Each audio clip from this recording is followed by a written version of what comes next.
Casper, last week we did not share our vision on the market with the viewers. No. This week we are back. This week we're back. Still in war situation. Stock markets haven't overreacted yet. Of course, we saw some value disappearing, unfortunately.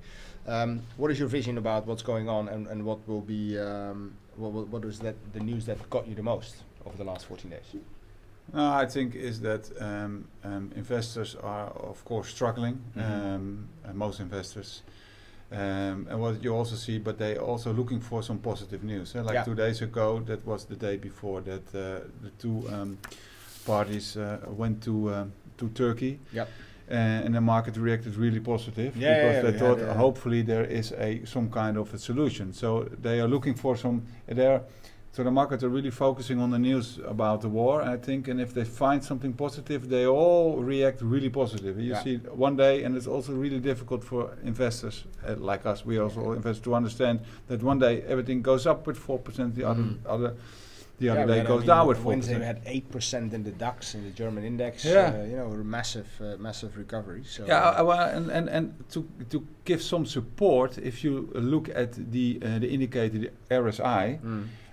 In this kind of, we can't explain it here, but if you are familiar with it, you can have a look at it. In this kind of market, you see that it works. So you see that, what does it, in a nutshell, what does that indicator do? Technical indicator, it's looking at the market, it calculates if the market is oversold or overbought. Yeah. So a lot of investors, they are trying to see search for the moment to step in again, or partly. And then an RSI gives some kind of support, because you saw on that day it was turning. Yeah, it never gives you the exact day. Never, no, that doesn't exist. It can also last for another 5 days. And in the meantime, you can still be confronted with heavy headwinds. But no, I think it's true. If you compare it with other indicators, the RSI is some sort of thing to hold on. In extreme markets, it can help a little. Absolutely. And that can give a little bit of support, maybe. Yeah, well, we'll see also some positive news from the UK, but of course that was before the whole invasion of Russia. The GDP in the UK was growing much more than what was expected. I read this morning that they expect that Russia, that was coming from a 3% growth scenario, they're expecting to go to a decrease of 15% of GDP.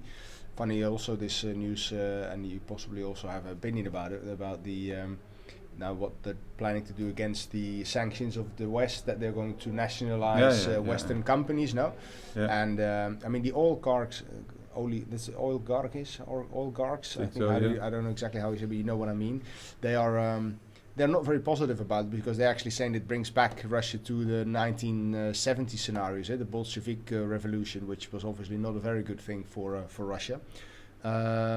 Also, I think surprising yesterday, I think everybody was some sort of like expecting that the ECB would not do anything. Because last time she was very dovish. Yeah. We will see, not as outspoken as was the Fed. But Lagarde said she was hawkish this time, meaning that she was actually saying we are going to reduce the asset purchase programs sooner, or we're going to keep at least the rhythm that we have planned.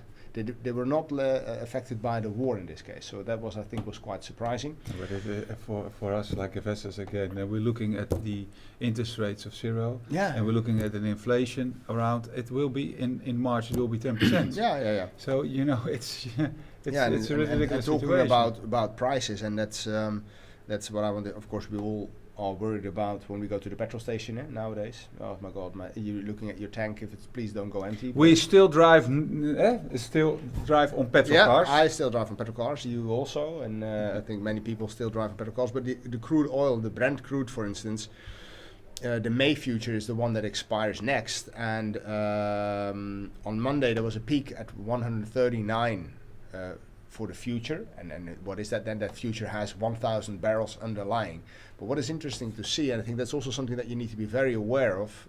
You asked me what are clients now investing in oil, but to buy the future as a retail investor, be very, very careful, because the May 2023 future is now trading at $90. So you can see, so if you have a future, each time when the contract expires, it will be rolled at the next month, and you're actually paying that difference. So you're losing money at each roll, and that can be very substantial if you don't know how it works. Yeah, and to explain a little bit is that because you don't buy the barrel, because if you buy an ETF, for example, with the underlying physical gold, there is somewhere in the world there is gold in the safe, but you don't buy the barrel, you buy the future on the barrel. So that's why it's really difficult to invest in oil and gas. In that future.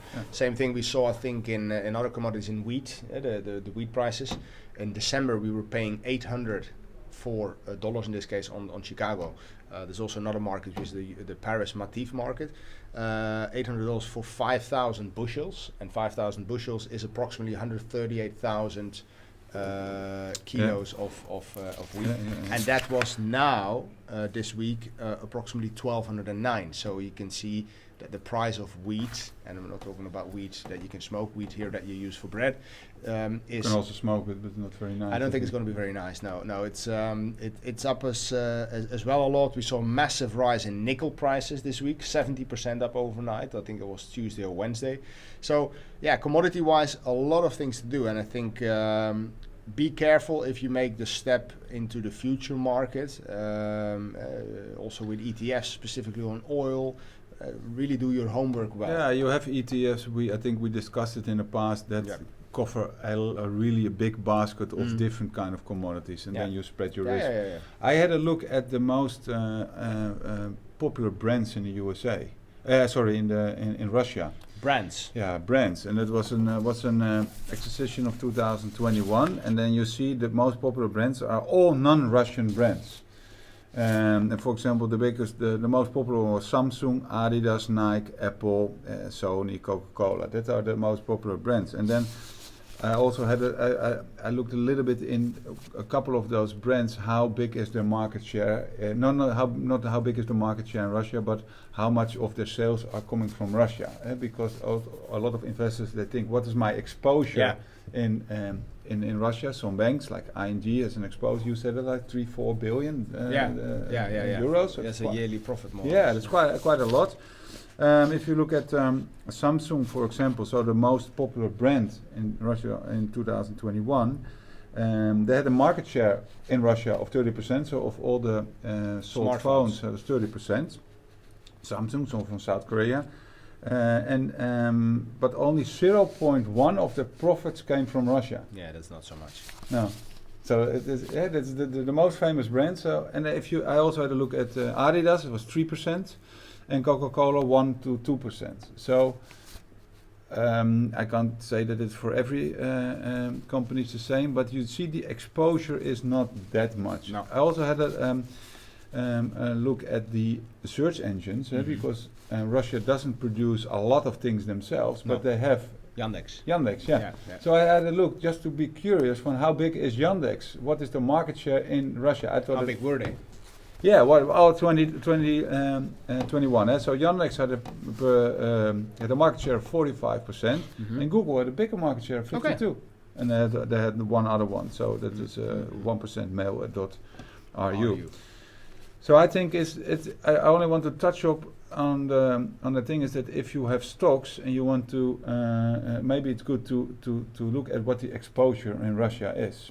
Oh yes, definitely. We also did the little exercise on the credit card companies, remember? Yeah. And Visa, Mastercard, and American Express, they all are approximately between 4 and 5% that they are having business inside Russia. Yeah. And I had this interesting, it's not a discussion, but a conversation with a client about. Because I was in Spain, the debit cards are also provided by Visa or Mastercard, but in Russia the banks give out their own cards. Yeah. So they don't have the problem, because I think, imagine if you're not able to get your money out of the ATM, but of course with your debit card provided by the bank, you will still be able to get to your rubles. Yeah, but it's maximized, eh? Yeah, of course, but it's not like that because I was thinking, okay, if they don't need Visa for it. Very simple thinking. I say, okay, if they block the cars, then nobody can touch his money. But of course, that is not the case. It's the debit cards in many cases are provided by the banks. No, but Russia kept it. I think you can only take a couple of rubles out. Yeah. I'm looking at your paper. What you I have to want to. Well, as one thing I found really interesting, because also you see people they think, okay, I have a certain stock. What is my exposure? Yeah. They are looking for moments to step back in the market. You can look at some technical indicators, but also people are looking at some sectors. And I had a look, and maybe I want to ask. Maybe I can ask you that if you. What is also hot news is the cyber attacks. Yeah. And on the other side of that medal is the cybersecurity. Cybersecurity, of course. And I looked at the cybersecurity. There's an ETF for the cybersecurity ETF, and then you see here, and we can put it in the chart. It came up a little bit since here when the war started, but it's still trading a lot lower than the high of November last year. So. Yeah. Maybe it's something interesting. Cybersecurity is a hot item now. Yeah, so year to date minus 9%. Yeah, strange, no? Yeah, maybe interesting. So there are ETFs on cybersecurity can be interesting. I don't know exactly now what the underlying is, but if you are interested in the sector, you can have a look. Yeah. It's a wrap, I think. No. Yes. Nothing much more. Good luck with your investments. Stay safe. Stay safe. And see you next week. Give us a little thumb. Thank you.